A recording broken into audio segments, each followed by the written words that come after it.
આજ નગરીને મારી પાસે નગરજનો મને મેળા બોલ્યા છે એને હું તમને વિગતસર વાત કરું છું, તમારા ધ્યાનથી સાંભળજો. કહો મારા નામ.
આ પોકરણ ગણની ભોળી પ્રજા શું જાણે મારા નામ એમને સમજવામાં કઈ ભૂલ થતી હોય એવું મને લાગે છે માટે હું કહું તમે સાંભળો મારા નામ સતી મિનાળ દે એ કહે ને સ્વામી મારા સાંભળો ને હો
આપણા આંગણાની અંદર તુલસીના ક્યારા સમાન લાચા લક્ષ્મી અને સગુણા એમ ત્રણ ત્રણ દીકરી હોવા છતાં કેવી રીતે વાંજો અવતાર કર્યો મારા નામ.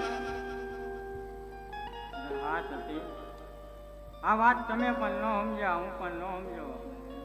દીકરી છે પારકા ઘરની થાપણ કહેવાય. આજ પરણાવી તો કાલ પોતપોતાના સાસરે ચાલી જાય. પાછળથી જો આપણે કોઈ રાજકુંવર હોય તો મારા ગયા પછી આ રાજનો વારેદાર બને, તો મારા ગયા પછી આ રાજને કોણ સંભાળે? હા મારા નામ, તમારી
કરશો વનમાં તો હું જરૂર જવાનો. હા મારા ના વન જાવું હોય તો હવે મારી કોઈ ના નથી, પણ અત્યારે આપણી નાની દીકરી સગુણા 16 વર્ષની ઉંમર લાયક થઈ ગઈ છે. દીકરી સગુણાના ઘડિયા લગન લેવડાવો, દીકરી સગુણાને સાસરે વળાવી પછી રાજી ખુશી પણ જાજો મારા ના. અરે હા છે આ વાંજિયા વેગમાં દીકરી સગુણાના લગ્ન પણ ભૂલી ગયો. માટે એને તમે જરા ચિંતા ના કરો. હમણાં હું આપણા રાજભવનમાંથી રાજકુંવરને બોલાવીને બેન સગુણાના ઘડિયા લગ્ન લેવડાવું. હા મારા ના. અરે હા પ્રધાનજી, આપણા રાજ